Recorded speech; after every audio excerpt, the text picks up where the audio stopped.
What's up, my peeps? Joshua Smithy with another GSD Mode podcast weekly real estate tip. And today I want to break down the best schedule that I personally found if you are a full-time real estate agent looking to scale your business where you're consistently closing 40 plus transactions each and every single year in your business. This is the exact schedule that I figured out and followed myself personally. That allowed me to close 48 deals my first year, 103 my second year, over 300 my third year, and continue to grow and scale. This is the best, most effective schedule that I personally come up with, that I personally discovered, that I want to break down and share with you today. And look, right now it is so important. It's always been important, but I'd argue that in this current market climate that we are in, which is probably the most challenging real estate market that we've seen in about 40 years, following a consistent schedule is so paramount, is so key. We can no longer wing it. You've got to treat your business as a business. You got to show up consistent. It's taking the right consistent actions each and every single day. Consistency over time is what creates results. And most in this business, they just wing it. They don't have any structure. They're just Pop-Tart realtors, as I call them. They just pop up when anything or anybody needs them. They're operating very reactive, not proactive. We want to make sure that you're proactive. You want to make sure that you know with precision each and every single day, each and every single week, what you must do to make your goals a reality. And just a quick pro tip before I jump into the actual schedule and breaking all of this down. I'm going to break it down hour by hour for you. So this way you know how to allocate that, what those time slots are and what each of those hours are throughout your week. Because again, we want to operate with precision. You should know every single hour what you need to be doing inside your real estate business to maximize your time and be more effective and efficient. Now, in order to be extremely effective with your schedule, and again, just a quick pro tip for you. It's really essential to make sure that you have extreme clarity on what you want, why you want it, why it's important to you, not just for, the next 12 months. It's easier to come up with the next 12-month goals, but what I recommend that you do is identify, okay, what are those 12-month goals?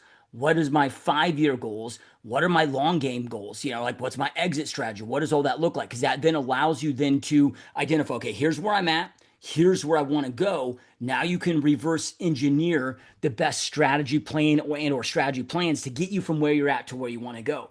Because you need to know what to plug into in some of these hour allocations, as we're going to talk about here today with your money making activities. Okay, your money making activities that you personally choose to focus on should be in alignment of, okay, those specific strategies are going to get me from where I'm at to where it is that I want to go. I look at clarity as the mountain. Hey, I want to climb this mountain, and the goal is to get to the top of this mountain. I'm at the bottom right now, or maybe you're 25% up, or whatever, but it's like, hey, my goal is to get to the top of the mountain, right? Then from there, the strategy plan is the trail map. What's the most effective and efficient trail map to get me from where I'm at to the top of the mountain? But the mistake you want to avoid, that most just don't take the time to get clarity on, is to get to the top of the mountain and realize that you just wasted a decade of your life climbing the wrong damn mountain. You do not want to do that, right? So we want to make sure that we know the mountain that we want to climb, and then identify the best proven strategy plan to get us from where we're at to the top of the mountain. Then from there, okay, we're building our schedules, we're building our execution plan, which is going to be our schedules, right, around that strategy plan. So it can be difficult knowing what specifically to do in these slots in your schedule unless you are very clear on what your strategy is. So let's just assume, though, you know what your strategy plan is. So now we can start building out your schedule.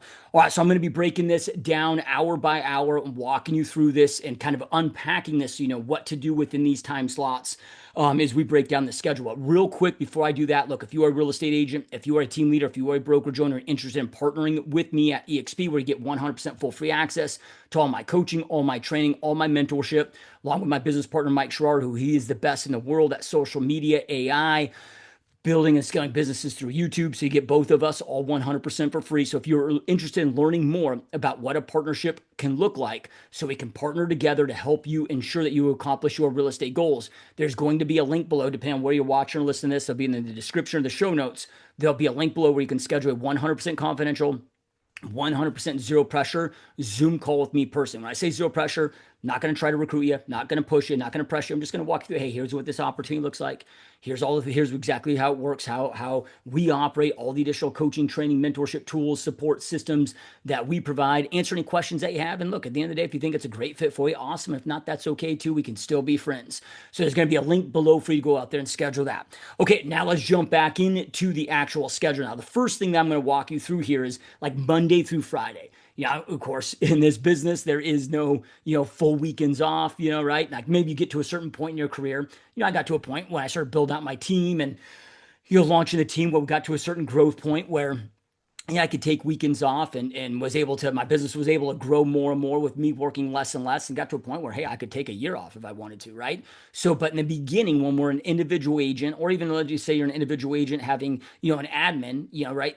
Well, we got to make sure that we're on, right? Like we got to make sure that we have availability. Because if until your business gets to a certain point, whether you're building out a team or a brokerage or an organization, within a company like EXP, until you get to a certain point, right? We don't really have a business, we have a job, right? Meaning that the second that you stop, it stops, right? So we want to make sure that we don't break that momentum where you just completely stop and then this stops and now we're having to rebuild. And that's what creates these roller coasters, right? We want to avoid the roller coasters. We want consistent closings, consistent income, as we go through. And again, this is the schedule, with my agent partners.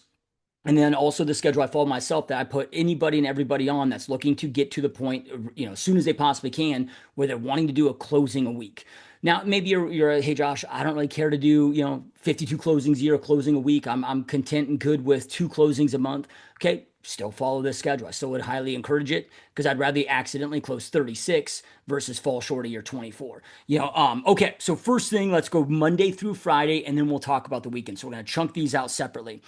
So one important thing as I break down the schedules, we need to understand the difference between money-making activities and essential non-money-making activities. So your money-making activities, there's only 3 ways that you make money inside real estate, which is setting appointments, conducting appointments, and then negotiating contracts. That's it. Only 3 ways as a realtor, as a real estate agent, that we make money, and I'll repeat those: setting appointments, conducting appointments, negotiating contracts. So that's going to include your lead gen, lead follow-up, your property showings, listing appointments, but buyer consultations, right? Your appointment conductions, and then negotiating contracts, putting deals together, right? Those are the only 3 money-making activities. Now, there's a lot of essential things that we need to do that are not money-making activities. All the admin duties, ordering inspections. Sometimes I'll get some realtors up like, oh no, I got a low appraisal that came in, and I gotta, work this through. So it is a money-making activity because I won't get paid if I don't get this done, or negotiating the repairs on an inspection, after, buyer's inspections are done. And look, those are essential, but still non-money making activities. The reason why I say they're non-money making activities, even though, yes, we got to do those things in order to get to that, commission check to get that closing, but that's nurturing business that we already have. So what I want you to do is thinking about money making activities. Let's just say you got 2 deals under contract right now. Okay, what are the things that you are allocating time, energy, and focus to that are taking you from 2 deals to now having 3 deals under contract or 4 deals under contract? Those are the money making activities. The essential non-money making activities, are the things that we do to get those 2 deals cross the finish line so we can accomplish our clients' goals, but then we can get paid on those deals, right? So there's essential money making activities and then unessential money making or essential non-money making activities, right? So okay, so then from there, let's chunk this down, hour by hour inside of our schedule. And again, this is Monday through Friday. Now, when I give these hour time slots, the hour itself doesn't matter. Like if you have to, for whatever reason, maybe you got to drop kids off at school or whatever. Like if you need to start an hour later, 2 hours, like don't get caught up on the, oh, Josh, you got to do this at 7 a.m. I can't start my workday at 7 a.m. Okay, start, right? Like you could slide these around. Yeah, right. I'm just using 7 a.m. as an example, with the example that I'm utilizing here.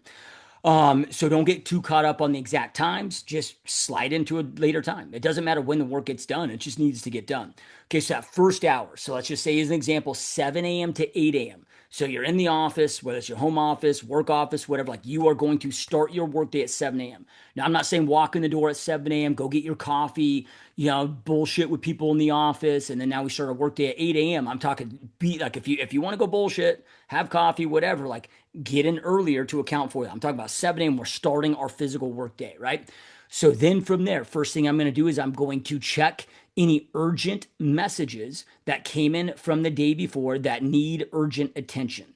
So these are only urgent messages. These aren't me returning any phone calls or returning any emails that can wait. These are super urgent things. Okay, second item that we want to do within this time slot is updating our CRM with any leads that maybe came in from the evening before that need to be set up properly. Then the third thing in this time slot is getting prepped and ready for our daily prospecting and or daily follow-up calls. So then from there, so 7 a.m. to 8 a.m. is those 3 items. Now, 8 a.m. to 10 a.m. is going to be either your prospecting or your lead follow-up time. So we got 2 hours Monday through Friday every single day where we're just pounding those follow-ups, intentional follow-ups. Now, the reason why I say prospecting and or lead follow up is it depends on how you built your business. So if I'm doing open houses and I have leads coming to me at the open house, well, fortunate the follow up, I got to follow up with them. Or maybe I'm calling expireds or calling probates or calling whomever. So whatever your strategies are, make sure that you know what your strategies are. The key importance here is okay, whatever that 2 hours time slot is, based on my strategy plan, that's my execution on hitting those phones and hitting those follow ups. So whether you're inbound, outbound, that's going to differ, right? So for me, most of my business, the vast majority of, my 21 career, I mean, I've definitely done some outbound, but the vast majority of my career has been inbound. That's the way I prefer to do business. I like getting leads coming to me, people coming to me. So mine has been more follow-up versus outbound cold prospecting. But either way, during that 2 hour time slot, like that is just me laser focused. I'm doing nothing else. I have no distractions. I'm just hitting the phones, hitting that follow-up time. Then from there, so that's going to be generating new business, right? Then from there, 10 a.m. to 10:30 a.m. This is going to be past client sphere of influence follow up. Now, let's just say you're newer and you're like, well, I don't have enough past client sphere of influence to be checking in and following up within this time. Okay, cool. But just keep the time slot there. Now you can fill it with more dials, more calls. I always look at this like, dude, if you're in a rut right now and you have no business going on, okay, we have no business doing anything other than 8 hours, 10 hours, whatever a day of just going out there and generating business. But we still want to have these time slots because eventually you're going to get busy with these time slots start to fill up. And we want to be intentional with this. 88%, I'm sorry, when according to NAR, you know, um, 88% of past clients are post transaction. So they love their agent, would absolutely utilize their agent again. Only 11% ever do a repeat transaction. And why? It's not because their agent did a shittier job over time in their head. It's because they forgot who the hell they are. Yeah, right. Now, they're your past client sphere of influence follow-up strategy. This might be social media, this might be email, this might be text, might be phone calls, might be a combination of it. But the point here is okay, I'm going to set aside 30 minutes a day, Monday through Friday, to be intentional with this. So it's on my schedule so I don't forget it. Okay, so then from there, 10:30 to noon. So a 90-minute window for your essential non-money making activities. So far we pretty much, everything that we've done at this point, at least from 8 a.m. to 10:30 a.m., has been money making activities. Now we get into our essential non-money making activities. So just again, think of this as all your admin duties, your client updates, respond to emails, setting up home inspections, whatever those admin duties are. And again, we want to be laser focused with this stuff. And my recommendation is during these time slots, like set a timer. Yeah, right. So then that way, it could kind of puts that pressure on it, adds some kind of subconscious accountability. I always like to use a stopwatch timer. And the reason being, I learned this from my mentor, Darren Hardy, is like, okay, what's the most effective work week of most people's lives? Is like the week before they go on vacation. Because they know that, boom, by this date, like I'm leaving, I'm on vacation. So I've got a crunch window to get all this shit done. So when I set a stopwatch timer, right, like I only got 90 minutes to get this shit done. Then I got to get the next activity. So it allows me to just operate, under that pressure of urgency, which just gets us to, be that much more effective. Okay, so then from there, now my goal is to have all those kind of core things done by noon. Like I got all my lead follow up done, I got all my client updates done, all those things. So noon on is what I call pounding the pavement time. So what does pounding the pavement time mean? This is going to be when you're doing your listing presentations, when you're doing your buyer consultations, when you're doing your property showings. And if I don't have those three things going on, then what am I doing? It's either more prospecting, more lead gen, or working on systems, processes, and or skill set. So there's never a time in this business where you should be bored, right? There's always, systems and processes internally that you can always be improving. You can always be getting better. I don't care how long you've been doing this. You can always be getting better. And the best of the best are usually the best students, that aren't arrogant, that know it's like the more that you learn, and the more that you know, the more you realize you don't know, and that you have room for growth, right? Usually the more close off minded somebody is, thinking they know it all, the lower their success rate is. So again, because we can always improve on our systems, always improve on our process, always improve on our skill set. So looking at this of, okay, if I'm not stacked from, let's just say noon to, I don't know, 6 p.m., 7 p.m. with buyer consultations, listing presentations, showing properties, and that also includes putting deals together. Then from there, okay, I'm either doing more lead gen, lead follow up, or I'm working on systems, process, or skill set, right? So that's kind of our Monday through Friday. Now let's talk about Saturday and Sunday. So my goal or my recommendation is you get as much of your essential non-money making activities out of the way and as much of your essential weekly KPI activities, like with all your follow-up dials, all of that stuff, get all those done. Like the goal should be to make sure you're hitting all of those Monday through Friday. So then the weekends, are filled with client appointments, listing presentations, buyer consultations. Like just think of weekends as being pounding the pavement time, right? So again, just to repeat this, that's listing presentations, buyer consultations, showing properties, putting deals together. And if we don't have those things going on, right, then it's working on systems, processes, skill set. And look, we also need some R&R, right? Now I'm one that works a lot, and I'm all about the grind and working hard, and it's kind of just part of who I am. It's how I guess I get some of my worth, right? Both my parents are grew up in a where both sets of parents were just hard ass workers, and it's been instilled in me to have that hard work ethic. But at some point, like you need to have a little bit of a break to recharge those batteries.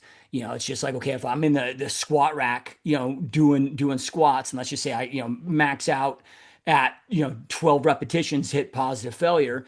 Okay, well then I rack that, right? Then maybe I take a 3 minute break. Well, now I might be able to get in and squeeze out another 12 or another, or another better, maybe a better example of this. If I roast my legs every single day and I don't give them time to recover properly, well, I'm not going to experience the growth in the gym that I want to experience. Like if you look at professional athletes and Olympic athletes, like one of the hardest things for them to do is take a day off, but it's essential because we need recovery. So find out what that looks like. Like maybe you kind of work half days, Saturday, Sunday, or whatever, or you take one full day off a week, to get that R&R that's necessary, that family time that's necessary, and to be able to rest and recuperate so you can show up the next week at your best overall self. So this is again the most effective, best schedule that I found. You can switch around these time slots. One last thing that I want to hit on this is, look, there's no perfect world. Like in a perfect world, yeah, I'd be able to follow this Monday through Friday, weekend, right? I follow this every single day. But look, the reality is, let's just say, okay, I have a buyer client coming in from out of state. They're looking at buying a $1.5 million property. They're cash. They only have these 2 days only to go out there and focus on properties. We need to maximize that properties. Okay, well, I need to accommodate for that. I can't be like, now I can try to do my best to schedule them noon on, but let's just say that they need to start a little bit early. Maybe we got to go from 9 a.m. to 5 p.m. those 2 days to maximize our time together. Sometimes that happens. If you look at an airplane spends 90% of its time in the air adjusting back to the target. And why? Because of turbulence. We have turbulence in life. Some days maybe you're on it, you're on your schedule, all of a sudden you get a call from your kid's school, your kid's got strep throat, you got to go pick them up, okay, threw a wrench in the day. That's okay. Life happens, shit happens. So this is where then, okay, I know my numbers, I know my KPIs, I know how much activities I got to get done in, let's just say that 8 a.m. to 10 a.m. time slot. So then I just course correct. Okay, maybe the next few days, I got to get a little bit more of those dials in and just course correcting. So what I've found personally is like, look, if you can follow this schedule, at least 80% of the time, like shit starts to get pretty magical inside your business. So I'd highly encourage you guys right now, at least at the time of me recording it, this podcast, it's November 16th. So right now we got about 45 days to start honing in our schedule, getting our shit together to hone in our schedule. So we're running into 2026 with the right overall schedule. So my recommendation is I would start penciling this out and making your adjustments now so you get used to it and ease into it. Yeah, right. Then from there, okay, what do we do before and after? Well, making sure you got your morning routine dialed in. I look at my morning routine as, okay, what do I need to do to get me physiologically, physically, right? I'm not a man of big words, but physically, mentally in the right state so I can go out there and perform. Right. So for me, I know because I'm introverted, I need a little bit of solitude time. I get up early enough where I can have that solitude time, get my workout in, get my food right, get my self development right. So then when I start hitting that work day, man, I've got the energy, I've fed my mind the right things. Like I'm ready to rock and roll for that day. And then whatever your kind of evening family wind down routine is, right, setting that up in place. So we got to put those things in place too. So this is why, like one of the things that I provide all my agent partners is my GSD mode performance planner. That GSD mode performance planner, it has us walk through. It's a 6-page planner. that walks them through the night before to reflect on the day, how the day go, what could be improved, what did I get done, here's what I needed to get done, what actually got accomplished. If I didn't accomplish things I didn't get accomplished, like what got in the way, there's a bunch of reflection with it. But then before I go to bed, I'm planning out the next perfect day, so because I've got our master schedule here that we just kind of talked about today, but I need to know, okay, what are the activities within those time slots that I need to get done? Excuse me. I like to know from the second I wake up till the second I go to bed what needs to be accomplished before I go to bed the night before.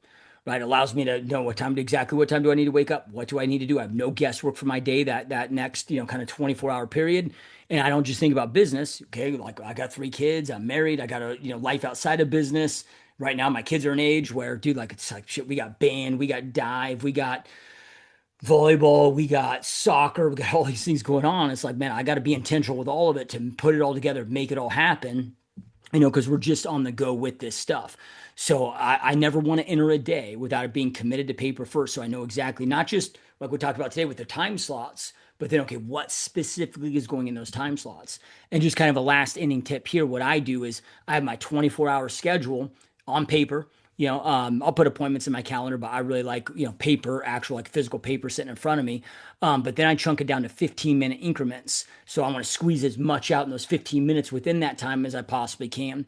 And then that way it's all written down. I can see what I did so I can reflect on it to see how I need to maximize my time, going forward.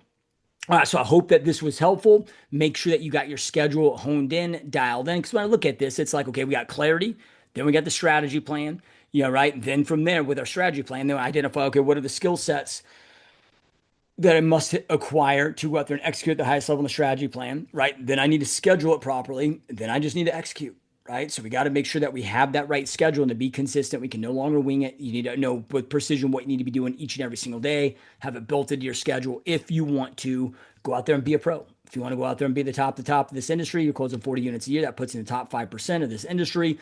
You want to get there. It's like you can't operate like the other 95%, right? There's a reason that you got the top 5%, and the other 5% with that 95% on average would make more money working at McDonald's full time in the real estate than they do in real estate. So we want to be intentional with this stuff. So I hope that this was helpful. And again, if you are interested in learning more about partnering with me at EXP, we get 100% full free access to all my coaching, training, mentorship, along with my business partner, Mike Sherrard, who's the best in the world at AI, social media, and YouTube. So you get 2 for 1 there, plus all of EXP's amazing support and staff and systems. And there's such a brilliant platform. So if you want to learn more about what a partnership would look like, there's going to be a link below in the show notes or in the description where you can schedule a 100% confidential, 100% zero pressure Zoom call with me personally. And again, when I say zero pressure, look, I'm not going to try to recruit you. It's not my style. I'm not going to try to recruit you. I'm not going to push it. Not going to pressure. I'm just going to walk you through, hey, here's what we got. Answer any questions that you have. If you think it's a better overall fit for you, then great. And if not, that is okay too. I don't want to run with anybody that doesn't want to run with me. I just want to show you this brilliant, amazing, platform, all the things that we do with it. The reason why I'm here for 21 years of the business and, growing the 30 top team in the world and having big success, even with my own real estate businesses, why I decided to join this platform, and just show you, again, what it is, what we got going on. If it's a fit for you, great. If not, that's okay too. Worst case scenario, we had 30 minutes or so of time together to get to know each other better. And if you don't make the move, I promise you can still be friends. It will not hurt my feelings, right? So not here to try to push or hard sell you. So anyway, there's going to be a link below to schedule that if that's something that you're interested in. All right, guys, keep crushing it. Keep kicking ass. I will see you next time. Peace.